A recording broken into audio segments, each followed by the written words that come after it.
Você lhes dirá as minhas palavras, quer ouçam, quer deixem de ouvir, pois são rebeldes. O episódio de hoje mostra um profeta anônimo que foi até Betel para transmitir uma mensagem do Senhor exatamente quando Jeroboão estava junto ao altar para queimar incenso. E a mensagem não era nada boa. Vamos conferir? Vem comigo!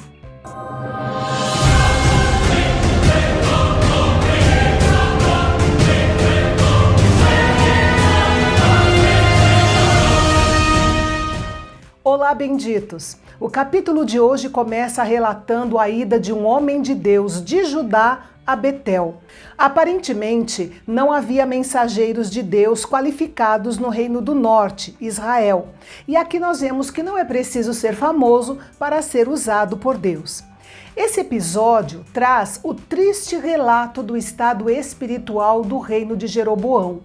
Quando alguém cria a própria religião, como no caso dele, pode fazer o que bem entende. E Jeroboão escolheu ser rei e sacerdote ao mesmo tempo. Quando o homem de Deus chegou a Betel, encontrou o rei no santuário, junto ao altar, para queimar incenso. Ele profetizou para o altar e não para o rei, como se Deus não quisesse mais se dirigir a Jeroboão. A mensagem do profeta falava de um futuro de pelo menos 340 anos para frente no reinado de Josias, que iria erradicar a idolatria da terra, inclusive no santuário de Jeroboão em Betel. Essa promessa era tão precisa que o profeta chegou até a citar o nome do rei Josias. Isso foi mais do que um pronunciamento de julgamento contra o altar, e essa repreensão direta despertou a fúria de Jeroboão ao ouvir que um dia um rei de Judá, do Reino do Sul, profanaria e destruiria o seu sistema religioso tão bem sucedido. Com certeza, ele também ficou preocupado, pois não tinha ideia de quando o tal rei Josias iria reinar. E até o dia da sua morte, essa deve ter sido uma preocupação que permeava a sua mente. O homem de Deus ainda deu um sinal imediato para confirmar que a mensagem vinha realmente da parte de Deus. Aquele altar de adoração idólatra em que o rei estava seria fendido e as suas cinzas se espalhariam. Jeroboão não deu atenção alguma à mensagem de Deus. Tudo o que ele queria era castigar o mensageiro. Ele estendeu a mão e ordenou: prendam esse homem. E a mão que ele tinha estendido contra o homem de Deus secou e ele não podia puxá-la de volta. Deus confirmou sua palavra de julgamento, secando a mão do rei desobediente e cumprindo a palavra imediata contra o altar, porque naquele instante o altar se fendeu, deixando cair as cinzas que estavam sobre ele. Diante disso, Jeroboão, desesperado, pediu que o profeta clamasse ao Senhor por ele.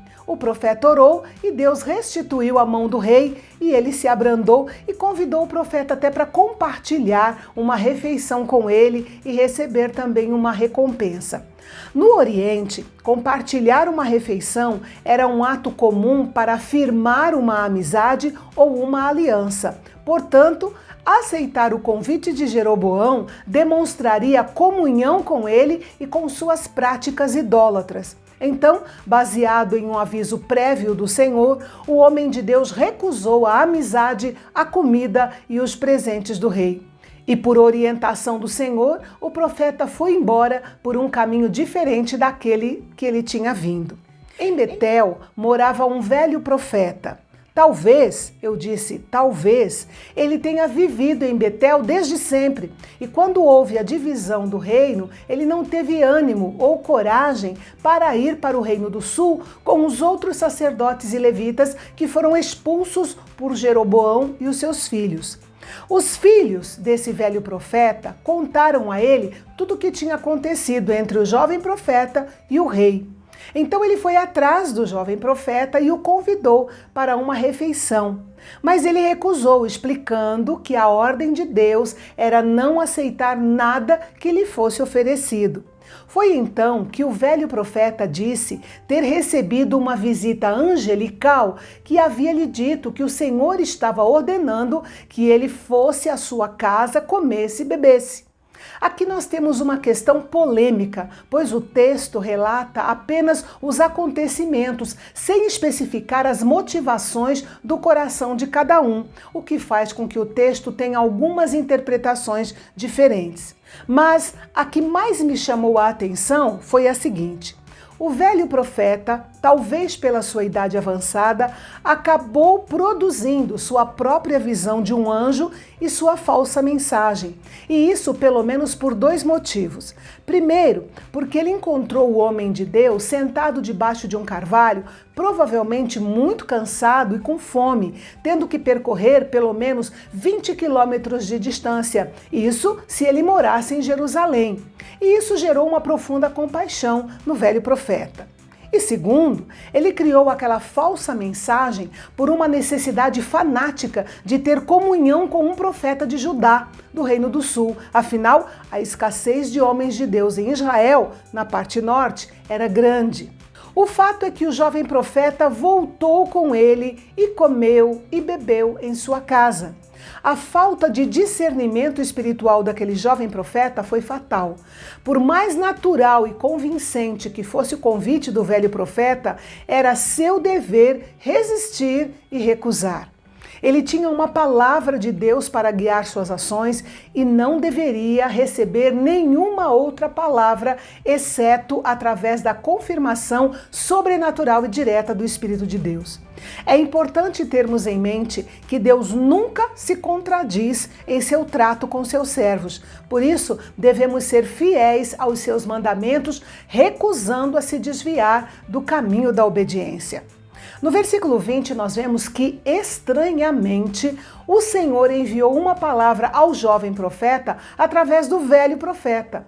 Apesar de estranho, nós entendemos que Deus, quando quer falar, usa quem Ele quer. Uma mula, um grande peixe, um corvo e por aí vai. Enfim, o Senhor disse que, por causa da sua desobediência, aquele jovem profeta não seria sepultado na sua terra. Depois da refeição, o jovem profeta montou no seu jumento e partiu. No caminho, um leão o encontrou e o matou. E aí se desenrola uma cena curiosa. Alguns homens passaram e viram o cadáver do profeta caído na estrada e o leão e o jumento de pé ao lado do cadáver. Isso demonstra que não foi um mero acidente, mas algo dirigido por Deus.